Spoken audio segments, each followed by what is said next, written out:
Bonjour à tous, on attend encore quelques instants avant de débuter le webinaire, encore 1 ou 2 minutes, et on va débuter donc la prise de parole avec Virginie dans quelques instants. Merci.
Mesdames, Messieurs, bonjour.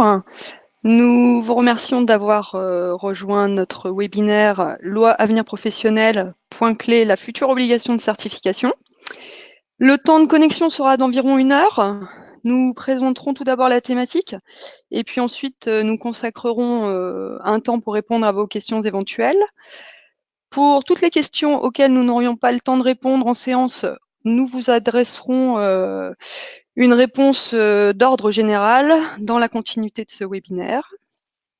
Pour tout ce qui est règles de fonctionnement et pour une optimisation du déroulé, vous êtes toutes et tous en option mute, ce qui permet de n'avoir aucun bruit parasite. Pour tout problème technique, ce qu'on n'espère pas, ou pour poser vos questions au fil de l'eau, nous vous invitons à utiliser la fonction chat. Et pour votre info, donc la plateforme webconférence vous soumettra automatiquement un questionnaire de satisfaction. Votre avis nous intéresse et d'ores et déjà, nous vous remercions du temps que vous consacrerez à répondre à nos questions. Des retours du questionnaire complété par vos soins, cela permettra de vous envoyer le support de la présentation ainsi qu'un accès au replay. Voilà pour ce qui concerne les formalités d'usage. Nous allons à présent nous présenter. Je vais être galante, je vais laisser la main à Vincent. Merci Virginie. Donc je me présente, Vincent Capoen, le directeur des opérations de l'ICPF et PSI. En quelques secondes, l'ICPF et PSI donc, est un organisme de certification qui existe depuis 24 ans, spécialisé dans le secteur de la formation professionnelle, avec une approche particulière sur la certification de personnes. Et on a 2 offres principales, la certification dite CNEFOP, reconnue donc depuis 2016 par le législateur, qui s'adresse aux professionnels de la formation, et une certification simple pour tous les autres professionnels en dehors de l'activité de formation, concernant donc le conseil. Virginie. Donc, je suis Virginie Fildier, je travaille pour Lloyd's Register, organisme de certification. Nous sommes la filiale du groupe Lloyd's Register. Plus précisément, me concernant, je suis en charge pour la partie commerciale de 2 produits de certification qui, là, s'adressent à des structures. Donc, la certification LRQA décret qualité et la certification LRQA décret qualité et ISO 29990. Donc, pour ma part, ça fait déjà un certain temps que je travaille pour Lloyd's, plus de 10 ans. Et à titre de précision, par le passé, j'ai moi-même été formatrice, consultante et puis auditrice. Alors aujourd'hui, nous sommes réunis pour aborder ensemble la certification qualité des organismes de formation, OF. On va continuer à les appeler OF pendant toute la durée de ce webinaire, même si on sait que maintenant l'intitulé c'est OPAC, organisme prestataire d'action concourant au développement des compétences. Et cette certification fait écho aussi à la certification qualité des centres de formation d'apprentis. Et tout cela à ne pas confondre avec la certification professionnelle. Certification qualité, c'est dans le cadre de l'accès au financement pour tout dispositif de formation et celle-ci, elle va devenir obligatoire. La certification professionnelle dans le cadre d'offres de formation dites certifiantes, qualifiantes, diplômantes, c'est une autre démarche et c'est pour l'accès au financement pour le CPF notamment.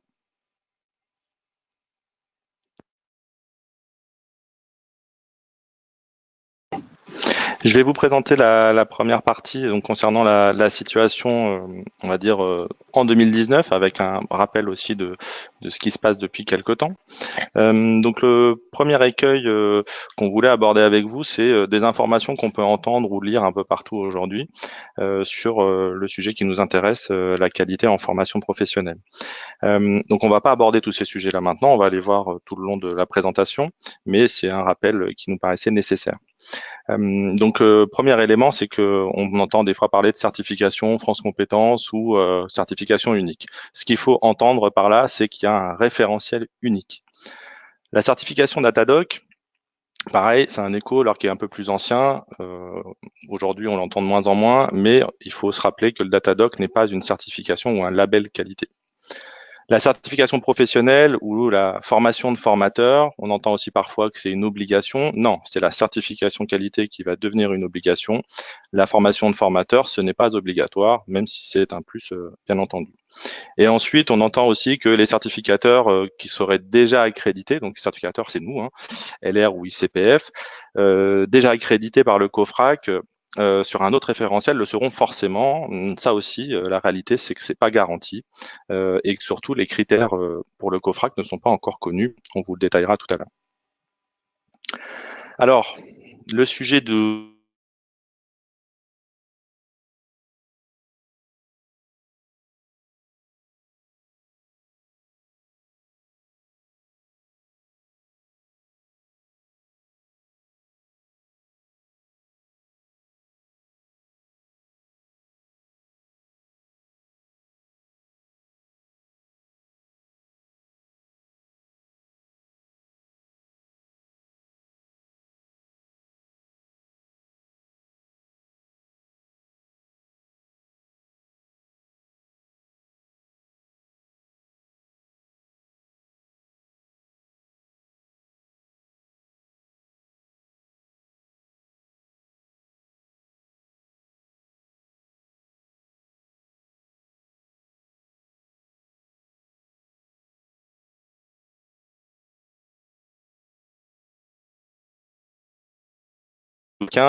et tout ça a amené à une première échéance qui était au 30 septembre 2017 sur le fait de faire financer ces formations. Et donc maintenant, c'est impossible depuis cette date-là de faire financer ces formations sans être référencé sur un catalogue de financeurs. Donc tout cet aspect-là, qu'est-ce que ça représente? Ça représente aujourd'hui 62 000 organismes de formation qui sont inscrits sur une plateforme que vous devez connaître, le Datadoc, par rapport à 87 000 organismes de formation qui sont déclarés à la directe. Parmi ces 62 000, il y en a 43 000 qui sont référençables, dont 7 000 qui sont déjà certifiés. Ça donne quand même une différence, donc 87 moins 62, 25 000 organismes qui ne sont pas inscrits sur le Datadoc ou plus inscrits, en tout cas sur les catalogues de financement pour accéder à ces financements. Et ça, c'est depuis le 30 septembre 2017. Qu'est-ce qui s'est passé aussi en 2018 surtout, c'est le contrôle des financeurs. Les membres du GIE Datadoc ont annoncé le contrôle d'environ 10% des organismes inscrits sur le Datadoc, référençables sur le Datadoc. En réalité, il y en a un peu moins qui a été fait, mais c'est une phase de contrôle importante après cette phase d'inscription sur le Datadoc. Je vous rappelle que le Datadoc est une démarche déclarative. Et qu'est-ce qu'on a constaté d'autre? Une prise de conscience des acteurs de l'existence de la certification qualité. Important de rappeler que pour beaucoup d'organismes de formation, de prestataires de formation, ils ne savent pas ou ils ne savaient pas il y a encore peu de temps que la certification leur permettait de s'inscrire de manière simplifiée sur les catalogues des financeurs et entre autres choses sur le Datadoc. Donc c'est un élément important aujourd'hui, cette évolution des différents acteurs sur le sujet. Alors ça, c'est un historique. Je ne vais pas vous le détailler. Vous l'aurez bien sûr après le webinaire. C'est important pour nous de vous montrer tout ce qui s'est passé depuis 2014 et avec l'horizon 2020-2021 sur la certification qualité. Donc chaque année, globalement, il y a eu un sujet qui est arrivé. 2014, bien sûr, la loi précédente qui a abordé le sujet de la qualité. Puis il y a eu notre fameux décret de 2015, vraiment très important. Et puis ensuite, plusieurs étapes jusqu'à nous amener aujourd'hui à 2019 où on va, comme je vous le disais juste avant, être dans une phase de législative suite à la loi de 2018 avec la sortie d'un référentiel de certification donc unique, je vous en parlais tout à l'heure, par France Compétences, qu'on appelle le RNQ aujourd'hui, et les nouvelles règles d'accréditation pour les certificateurs. Voilà, donc en fait, c'est vraiment une histoire, c'est une étape numéro 2 de la qualité en formation. Ça, c'est le discours des pouvoirs publics sur le sujet. Donc voilà, voilà, on a pris une voie et maintenant, cette voie, elle se confirme. Alors, en parlant de la réforme 2018, on ne va pas aborder tous les sujets aujourd'hui, hein, on est concentré sur la partie qualité, mais 3 changements attendus que vous les ayez en tête, hors le sujet de la qualité. Un des éléments qui a été évoqué tout à l'heure aussi, c'est le développement donc attendu du compte personnel de formation avec un accès plus important aux droits pour les individus. Ça se traduit par une monétisation, par un CPF de transition qui remplace un ancien dispositif, le CIF, et le développement du CEP, du Conseil en évolution professionnelle. Deuxième sujet, c'est l'élargissement de la définition de l'action de formation. Donc ça, c'est une ouverture plus large à des modalités, notamment le e-learning ou la formation en situation de travail. Et enfin, la simplification du système, alors en tout cas attendu tel que, à travers la gouvernance et à travers les changements, les évolutions des financeurs qui vont passer de OPCA à opérateur de compétences, et tout ça est en train d'être mené en ce moment. Alors, comme le précise Vincent, aujourd'hui, on se focalise sur le volet qualité. Quels vont être les changements? Alors, on a déjà vu un changement être opéré. Ce fut la fusion de 4 organismes que sont le CNCP, RNCP, COPANEF, FPSPP et le CNEFOP, qui ont fusionné pour, au 1er janvier 2019, devenir France Compétences. Alors, pour résumer, les 2 rôles clés, la régulation de la qualité des actions de formation professionnelle continue, qui était auparavant le rôle spécifique du CNEFOP, et puis la régulation des flux financiers. Donc, une nouvelle gouvernance. Ensuite, si on re-regarde un petit peu la situation, depuis l'application du décret de 2015, bon, quel est le but, hein? C'est d'avoir des formations qui peuvent être, une offre de formation qui est éligible au financement. Pour ce faire, les organismes de formation doivent démontrer leur conformité aux 6 critères du décret qualité.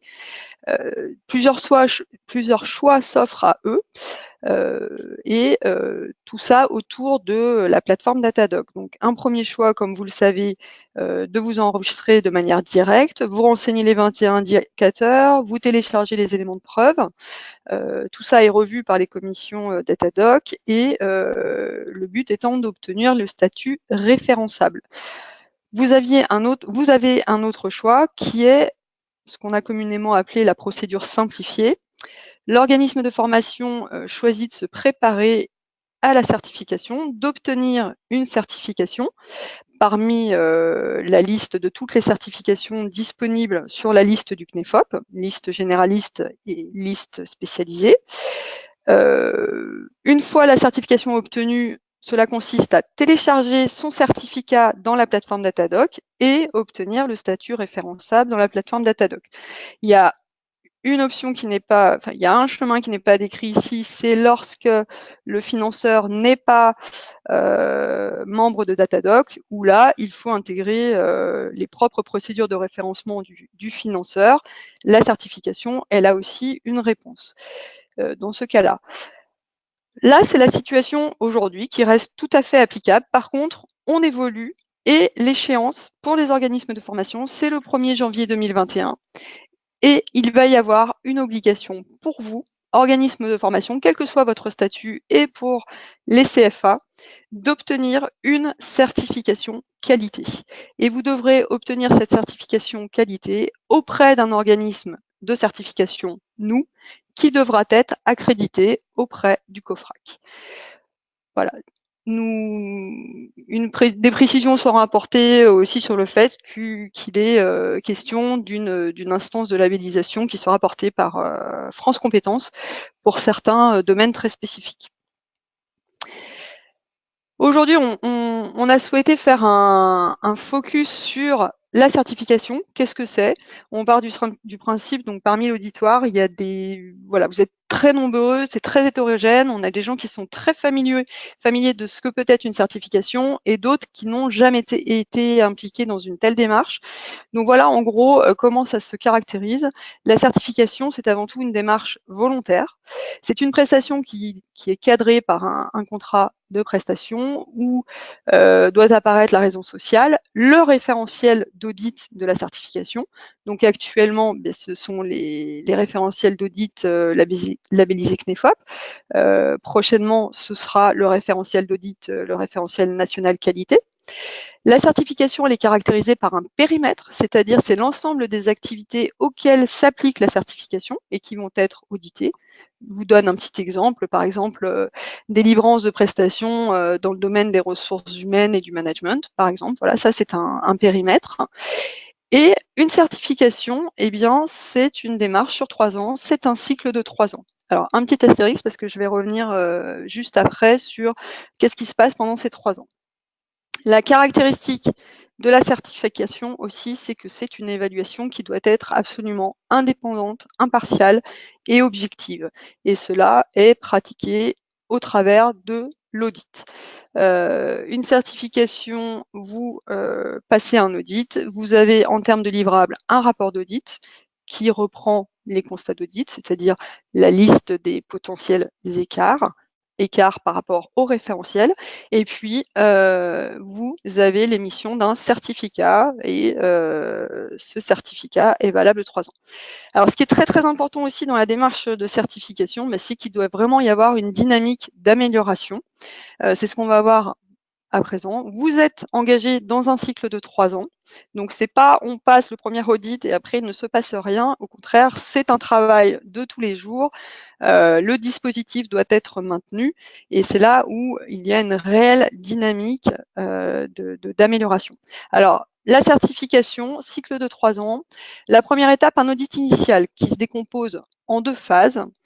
Une phase 1 où voilà, vous allez postuler à une certification, vous allez définir votre dispositif qualité. Donc nous, lors de l'audit initial, nous allons auditer la définition de ce dispositif, voir s'il est suffisamment robuste, s'il est conforme et qu'il répond aux attentes du référentiel d'audit. C'est ce qu'on appelle plus communément la revue documentaire. Et nous allons évaluer dans cette phase 1 si le dispositif peut recevoir l'audit de l'application du dispositif, c'est-à-dire que vous avez décidé de certaines dispositions. On va vérifier au travers d'un audit opérationnel si vous mettez bien en application au quotidien, au travers des actions de formation que vous délivrez, si vous mettez bien en application votre dispositif qualité.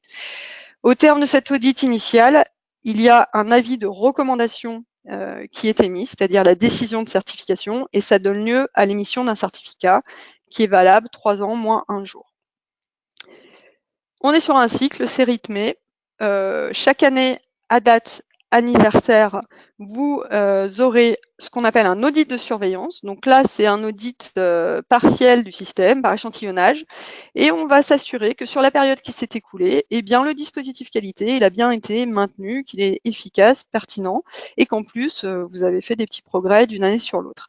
Donc, audit de surveillance 1, audit de surveillance 2. Et puis, au terme des 3 ans, un petit peu avant, et surtout avant la date de fin d'expiration de votre certificat, on procède à ce qu'on appelle un audit de renouvellement. C'est un réaudit complet de votre dispositif qualité. Et là, de nouveau, un avis de recommandation est émis et donnant lieu à l'émission d'un certificat. Communément, l'approche d'audit pour tous les organismes de certification, donc on procède à un examen de votre dispositif, on va analyser des preuves et en fait on va regarder que tout ce que vous avez défini comme disposition, tout ce que vous planifiez comme action, vous les déroulez bien comme vous avez prévu de les dérouler, que de temps en temps vous faites un temps d'arrêt et que vous regardez le résultat de votre travail et que vous regardez si vous n'avez pas dévié, que vous êtes bien à l'objectif, voire au-delà, et en fonction des mesures que vous faites, eh bien que vous prenez les décisions adéquates et que vous implémentez les actions d'amélioration. Voilà. Alors merci Virginie.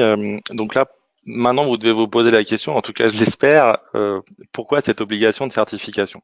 En peu de temps, hein, en 3-4 ans, on est passé d'un système nouveau avec la loi le décret de 2015 à une nouvelle loi en 2018, donc qui instaure cette future obligation de certification. Alors quelques éléments de réponse pour savoir pourquoi on a cette obligation dorénavant. Alors déjà, avant 2015, quelques chiffres, il y avait entre 60 et 65 000 prestataires de formation qui déclaraient une activité chaque année à la directe, votre fameux bilan pédagogique et financier que vous devez tous bien connaître. Il faut savoir qu'il demeure aujourd'hui environ 62 000 prestataires qui sont inscrits sur le Datadoc, alors qu'ils ne sont pas nécessairement tous référençables aujourd'hui, mais quand même 62 000 structures qui ont fait la démarche. Donc vous voyez, ce chiffre n'a pas fait évoluer, on va dire, le nombre d'acteurs sur le marché. L'expérimentation d'État-Doc, parce que ça restait une expérimentation, c'est un système déclaratif. Et donc, il n'y avait pas cette notion d'audit dont vient de vous parler Virginie, qui est un élément structurant d'une démarche qualité. Après, l'autre démarche, autre élément majeur, c'est l'indépendance et l'impartialité du système qualité. Pour apporter une garantie à vos clients, il faut qu'il y ait cette indépendance, cette impartialité. Et donc, dans le système qui existait jusqu'à présent, voilà, c'était quelque chose qui ne fonctionnait pas complètement. Donc, le financeur, son métier, c'est de financer ou plus largement d'apporter du conseil. À l'inverse, le certificateur, son métier, c'est d'auditer et de certifier. Et donc, l'obligation de certification ramène les différents acteurs à leur rôle premier. Et enfin, c'est le fait de vouloir renforcer la culture qualité. Ce qu'il faut comprendre, c'est que les fonds de formation sont des fonds publics, parapublics, et vous pouvez faire le choix de ne pas utiliser ces fonds de formation en tant que prestataire de formation, mais lorsque vous y accédez, vous rentrez dans une culture qualité qui est à développer, et on pourrait appeler ça donc la satisfaction client, commanditaire, bénéficiaire, et donc c'est un élément majeur. Alors, qui est concerné par cette obligation de certification? Alors, c'est assez simple, c'est les mêmes qu'avant, plus les actions de formation qui sont éligibles à l'apprentissage. Donc, on l'a évoqué ce matin, les CFA vont rentrer dans la boucle de la certification. Alors, avec quelques particularités en termes de délai, mais globalement, ça reste la même démarche pour tout le monde. Donc, l'obligation de certification s'appliquera aux organismes de formation qui réalisent des actions de formation, des bilans de compétences, des actions amenant à la VAE ou l'apprentissage. Alors, qui va certifier les organismes de formation? Alors, en l'occurrence, ICPF ou LR certifient les organismes de formation.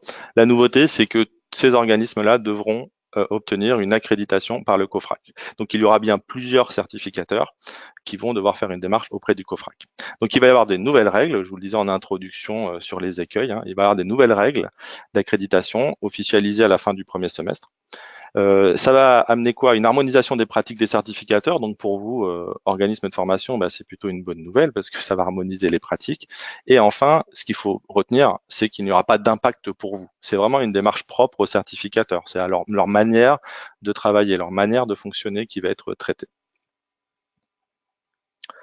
Alors, pour rentrer dans le vif du sujet, je vous l'ai dit en introduction, il y a eu des nouveautés qui sont en train d'arriver là et attendues officiellement à la fin du mois de mars. Alors, un élément quand même important, c'est de vous rappeler que c'est sous couvert d'officialisation. Tout ce qu'on vous présente sur les 2 prochains slides, c'est par rapport aux diffusions qui ont été mises dans la presse, mais voilà, ce ne sont pas encore les éléments officiels. Donc, quelle différence entre le décret de 2015 et le décret de 2019? Alors, vous voyez, il y a une évolution mineure, hein.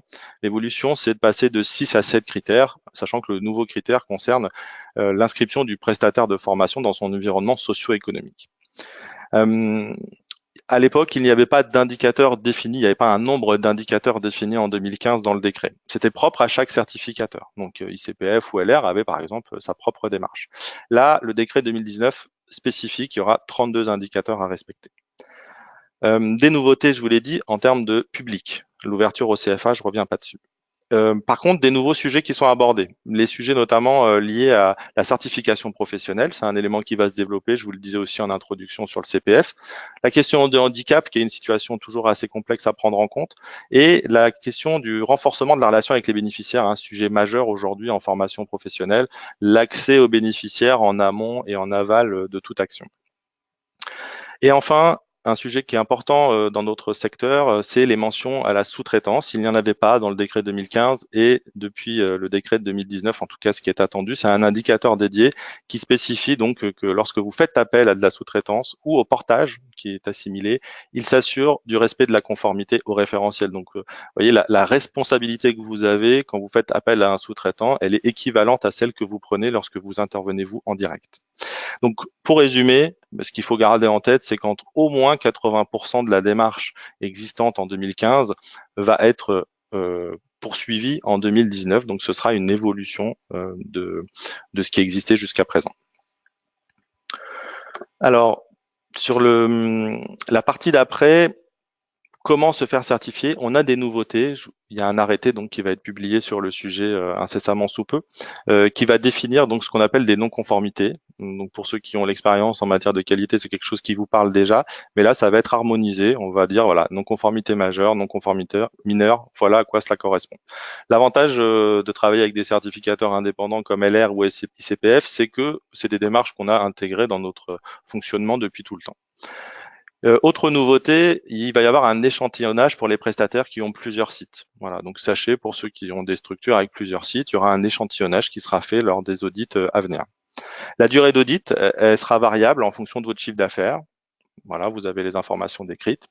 Et ce qu'il faut retenir, c'est qu'il y aura une procédure allégée pour ceux qui sont déjà certifiés sur la base d'une certification respectant le décret de 2015 et inscrite sur la liste du CNEFOP.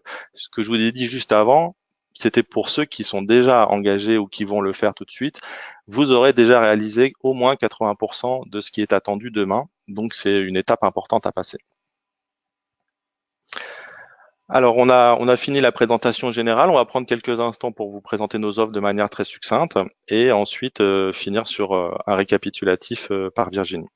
Donc, je vais vous continuer à vous présenter naturellement la certification ICPF et PSI. Alors, elle s'adresse à 4 types de publics. Le consultant formateur entrepreneur, quel que soit son statut, et on vous accompagne d'ailleurs en fonction des évolutions de votre statut si nécessaire. On s'adresse aussi aux consultants formateurs salariés, dans le sens où si vous êtes salarié d'une structure, vous pouvez également vous faire certifier sur votre activité propre. Le consultant formateur en portage, qui est une spécificité, et bien sûr, on s'adresse à tous les managers d'organismes de formation qui ont besoin de réguler, améliorer la relation qu'ils ont avec leurs formateurs, que ce soit des formateurs internes ou des formateurs sous-traitants que vous feriez travailler. Et donc, identifier le professionnalisme et le savoir-faire de chacun. Notre démarche, elle se résume par ce slide-là en 6 étapes. Une étape d'enregistrement, une étape d'élaboration, où là, vous élaborez votre dossier. Vous pouvez le faire soit en autonomie, soit à travers notre réseau de référents qui peut vous accompagner dans cette démarche. Ils sont présents sur notre site et présents dans toute la France. Vous avez une démarche d'audit, bien sûr, qui est réalisée, qui a été précisée tout à l'heure. Vous obtenez enfin votre sésame, le certificat. Et bien sûr, après, il faut le valoriser, hein, démarche importante en qualité. Si vous le faites uniquement pour améliorer votre organisation interne, c'est bien, mais si vous le faites aussi pour améliorer votre mise en avant et votre approche vis-à-vis de vos clients, c'est toujours mieux. Donc cet aspect valorisation très important. Et ensuite, comme on l'évoquait tout à l'heure également, la partie mise à jour suivi. Alors, en résumé, notre démarche, donc c'est une démarche qualité qui fonctionne sur le PDCA présenté également tout à l'heure, un rapport d'évaluation, un certificat qui est reconnu par le CNEFOP, un plan de communication qui est dédié pour cette étape de valorisation. Et notre particularité, c'est qu'on travaille sur une démarche aujourd'hui qui est 100% dématérialisée à travers une plateforme qui s'appelle Noé et où vous pouvez donc déposer vos pièces et donc tous les documents après sont présents sur cette plateforme. On a créé en 2018 un club des certifiés, donc qui est une association indépendante de l'ICPF et PSI représentant les différents certifiés, aujourd'hui au nombre de 1500, et des référents de proximité que je vous évoquais tout à l'heure pour vous accompagner tout au long de vos démarches, que ce soit en amont, pendant ou après votre démarche de certification. Voilà, Virginie. Ah oui, quelques éléments, pardon, d'état des lieux sur la certification. Bon, vous avez les statistiques, hein, c'est pour voir ceux qui sont concernés en fonction des différentes thématiques. L'élément que je peux juste préciser sur ce slide-là, c'est la partie de niveau. On fonctionne avec 3 niveaux qu'on appelle agré, confirmé, expert, qui permet de valoriser le parcours professionnel de chaque individu, en plus de la démarche qualité qu'il doit s'appliquer pour répondre à la partie réglementaire. C'est vraiment une spécificité de notre offre, pouvoir en plus répondre à ce côté valorisation de mon parcours. Concernant l'offre Lloyd's Register, donc c'est la certification LRQA décret qualité qui s'applique au périmètre d'une structure, d'un numéro d'enregistrement d'activité.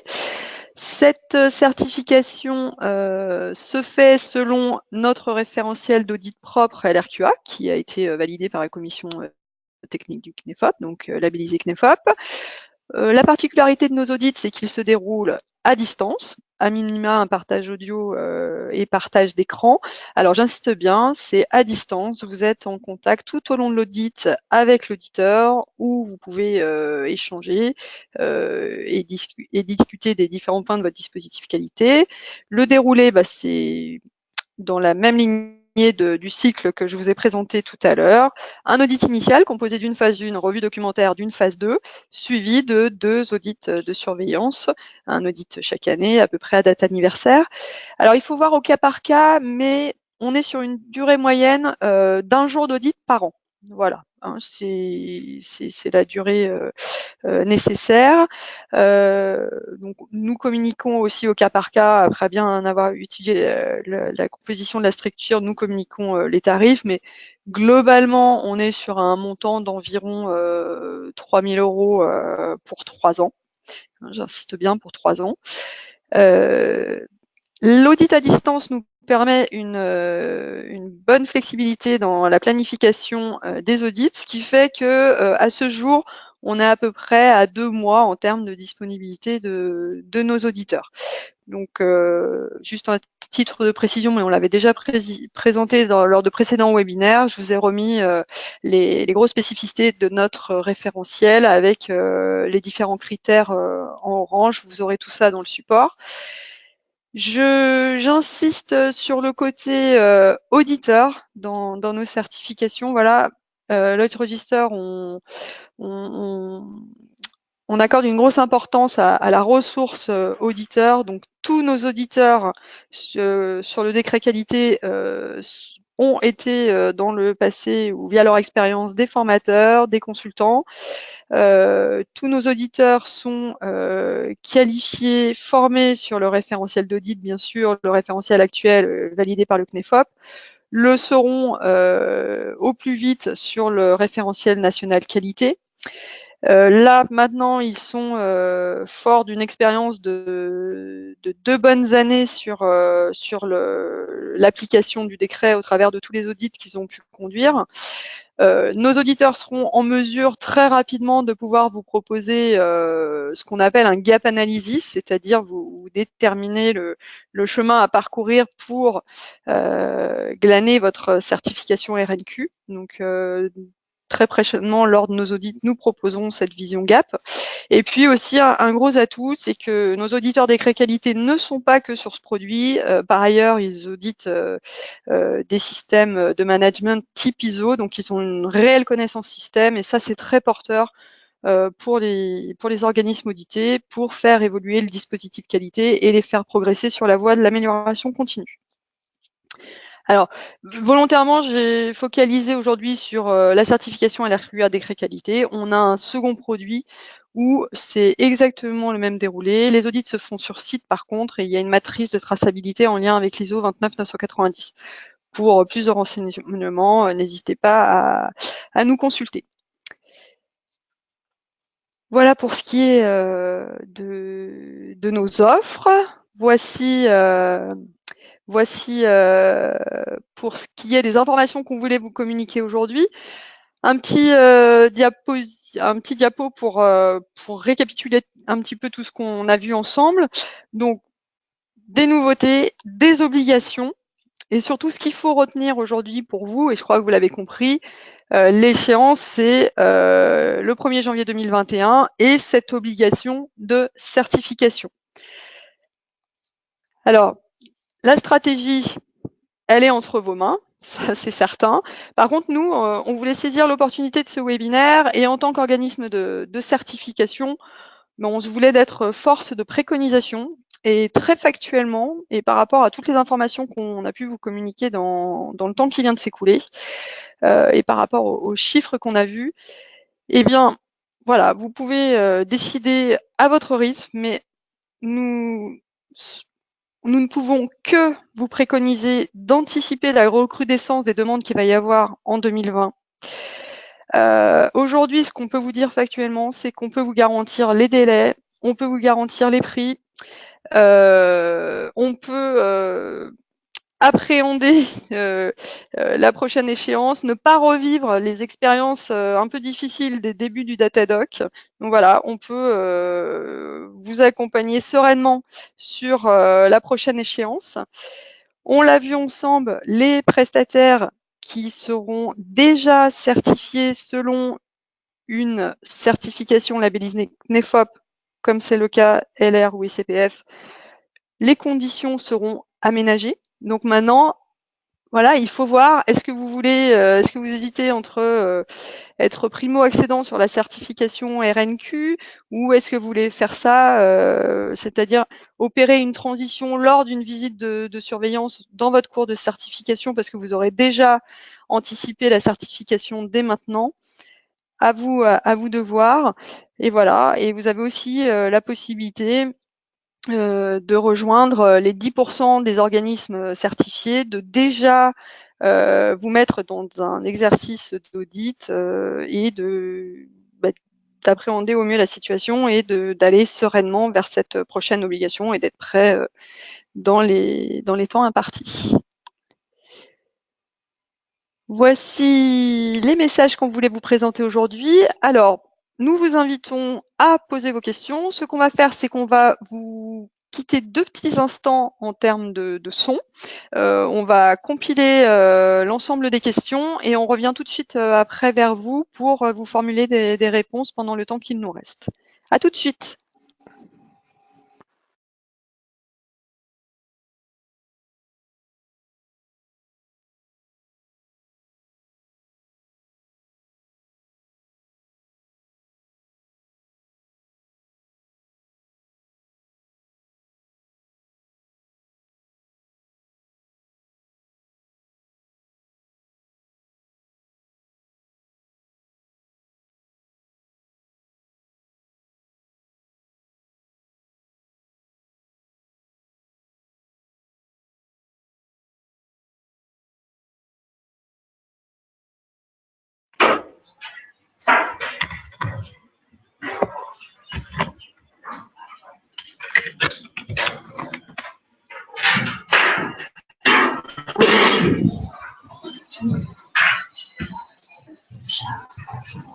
Bonjour.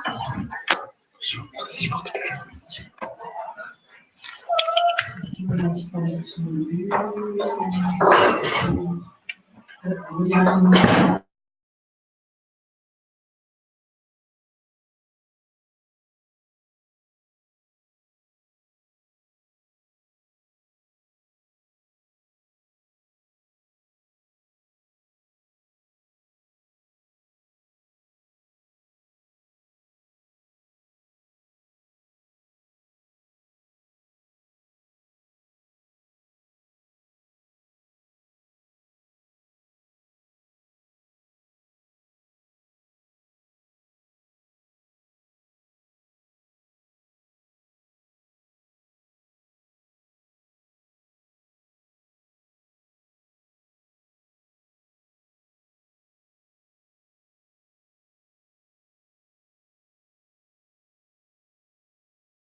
Alors, merci à tous déjà de votre participation et on va commencer à répondre aux premières questions. Donc, il nous reste une vingtaine de minutes pour retenir le délai d'une heure et si nécessaire, on continuera avec des futures questions ou en tout cas par écrit comme l'a évoqué Virginie tout à l'heure.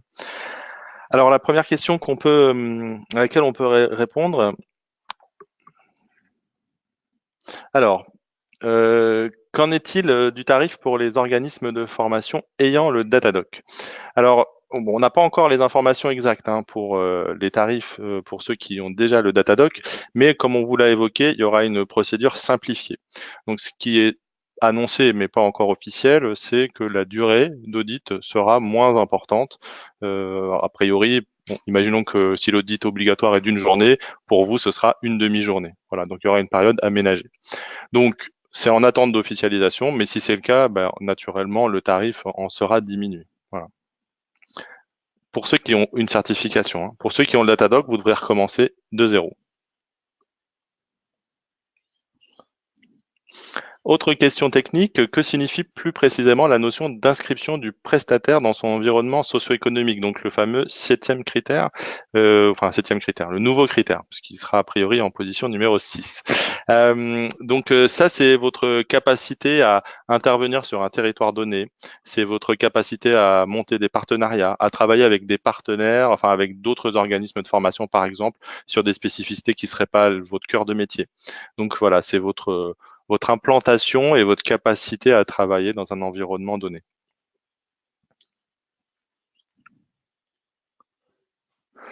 Alors, autre question, cette certification ICPF doit-elle être refaite en 2021? Quel est son tarif actuellement? En fait, que ce soit pour ICPF ou LR, voilà, il y aura une mise à jour de votre certification à faire, comme on l'évoquait juste avant d'ailleurs. Et donc, les tarifs vont être variables entre ceux qui l'ont déjà ou ceux qui devront commencer, qu'on a qualifié tout à l'heure de primo-accédants. Donc, quel est son tarif actuellement? Le tarif minimum débute à partir de 1 474 € hors taxe sur un cycle de 3 ans.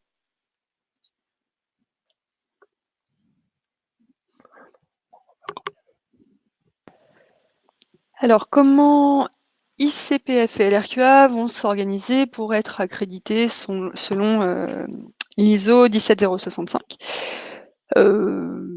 donc, ISO 17065, je reprécise bien, ça sera applicable aux organismes de certification. Donc, dès que les modalités d'accréditation et que le schéma d'accréditation sera ouvert par le COFRAC, eh bien, nous nous engagerons dans la procédure d'accréditation en déposant les dossiers respectifs et en respectant la procédure indiquée par le COFRAC. Alors, monsieur ou madame, non, monsieur plutôt Bérény nous pose la question, est-ce qu'il faut que les formateurs salariés se certifient? Donc, la réponse est non. la certification pour un salarié est une option, est un choix soit du salarié, bien entendu, soit de l'entreprise qui veut valoriser en fait le parcours et le professionnalisme de ses équipes. Alors, vous avez une question très pratique, monsieur Hubert Etienne, concernant comment se procurer le RNQ. Bah, écoutez, il faut attendre sa publication officielle, hein, tout simplement, attendue à la fin du mois de mars. C'est un texte de loi donc qui sera disponible en ligne sur Légifrance.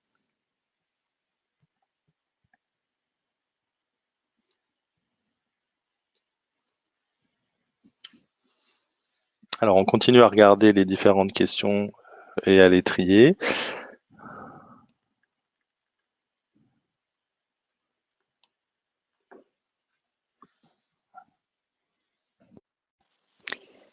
Alors, on a une question. Le certificat Datadoc dure 3 ans également, point d'interrogation.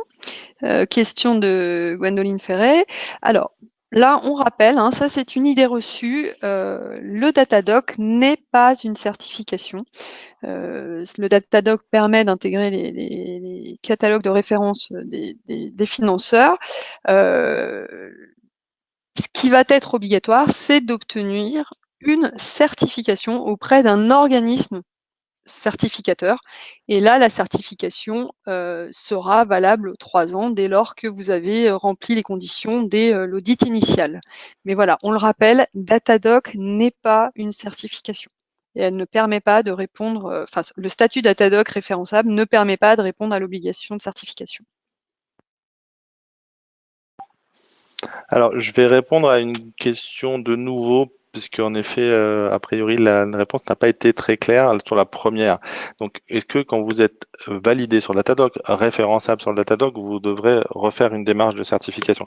Donc, la réponse est oui. Hein. C'est uniquement pour ceux qui sont déjà certifiés, sur la base en fait d'une certification comme LR ou ICPF, que vous aurez une procédure aménagée. Mais pour tous les autres, le Datadoc n'étant pas, comme vient de le dire Virginie, une certification, vous devrez refaire une démarche complètement. Voilà. Alors, je vous rassure, quand vous avez fait le Datadoc, vous avez quand même fait une partie de la partie réglementation, du travail sur vos documents réglementaires, et vous vous êtes, en tout cas pour une partie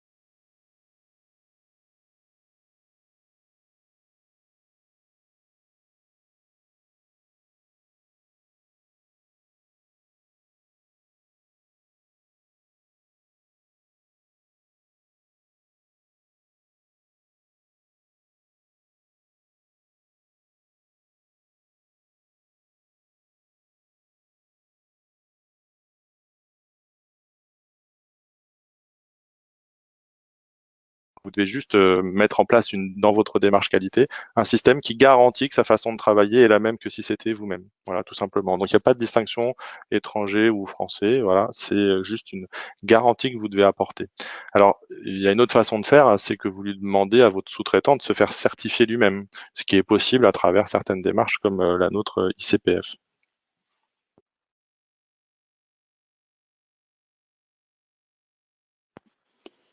Question d'Anne Lepage. Donc si, excusez-moi, si certifié LRQA décret qualité, nous nous inscrivons dans la procédure simplifiée, est-ce bien cela?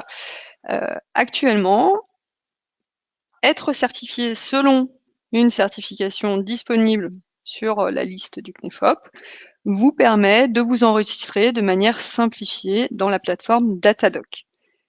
Et cette certification vous permettra de transiter vers la nouvelle certification obligatoire selon le RNQ référentiel national qualité. Voilà. Une autre question de Nelly Bonifaci. Bonjour Nelly.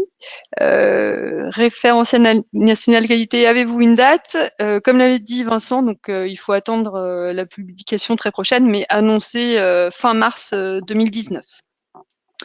Ensuite, j'ai quelqu'un qui pose la question, voilà, donc vous avez vu sur les sites de normalisation et ISO que l'ISO 29990 est annulé, donc Bérengère Lebert. Tout à fait. Alors, quelles prestations peut-on bien proposer en lien avec cette norme? Donc, si vous voulez, on est bien au fait que cette norme est annulée. Là, cette norme, elle est si vous voulez, on s'est inspiré des exigences de l'ISO 29990, mais c'est une matrice de traçabilité dans un référentiel propre LRQA. Donc, notre référentiel de certification LRQA décret qualité et ISO 29990, labellisé CNEFOP, reste bien d'actualité et bien sûr, ce produit sera amené à disparaître dès la publication officielle et les certifications officielles selon le référentiel national qualité. J'espère répondre à toutes vos questions. Alors, pour répondre à la question de Moira Saul, que dois-je commencer à rassembler en termes de documents pour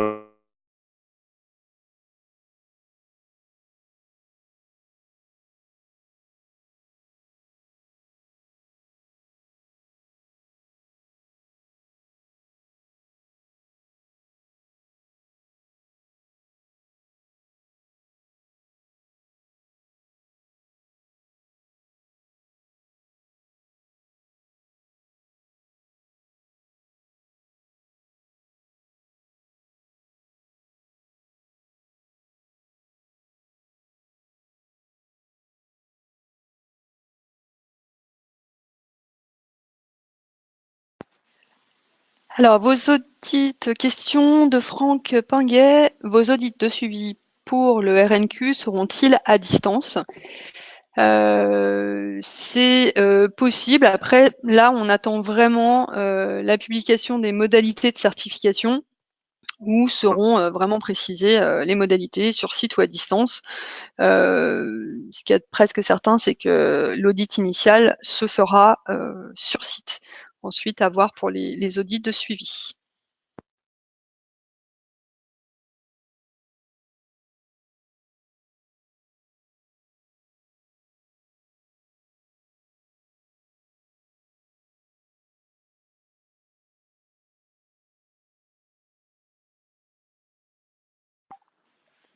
on poursuit l'analyse des questions avant de vous reprendre? Il y a une question donc qui traite du coaching. Est-ce que ça va être éligible aux actions de formation? Alors écoutez, la question du coaching, elle n'est pas définie encore. C'est toujours assez sensible. Donc pour l'instant, le principe général, c'est que les actions de coaching ne sont pas prises en compte en tant qu'action de formation professionnelle. Tous ces sujets peuvent être amenés à évoluer ou varier en fonction du financeur avec lequel vous travaillez. Donc, pas de réponse définie sur le sujet, il faut vous renseigner auprès de votre financeur en priorité.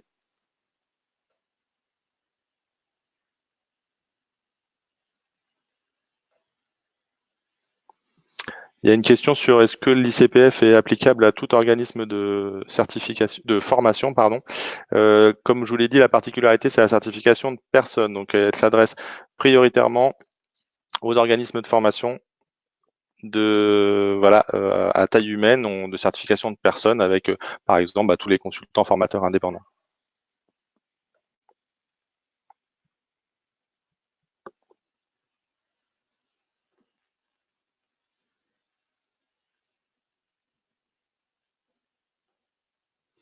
Une réponse à Madame Boulot qui demande les tarifs sont-ils en fonction du chiffre d'affaires? Donc en effet, alors les tarifs d'aujourd'hui non, les tarifs de demain pour le RNQ seront en effet variables. En tout cas, c'est annoncé tel quel. Encore une fois, sous attente de validation, variables en fonction du chiffre d'affaires. En fait, c'est la durée qui va varier en fonction de la taille de la structure.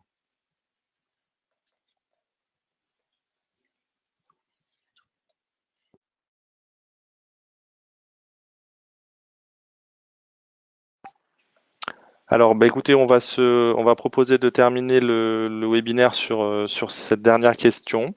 Vous allez donc recevoir par mail un questionnaire. C'est important pour nous que vous puissiez le remplir dans le cadre de notre propre démarche d'amélioration des webinaires et de toutes les offres qu'on réalise. Grâce au retour de ce questionnaire, vous pourrez accéder automatiquement au replay de ce webinaire et il sera bien entendu diffusé par ailleurs sur nos différents outils et canaux de communication. Donc nous vous remercions tous et toutes pour votre participation et je laisse le dernier mot à Virginie. Eh bien, écoutez, merci beaucoup à tous et excellente journée et au plaisir de nos futurs échanges. Au revoir.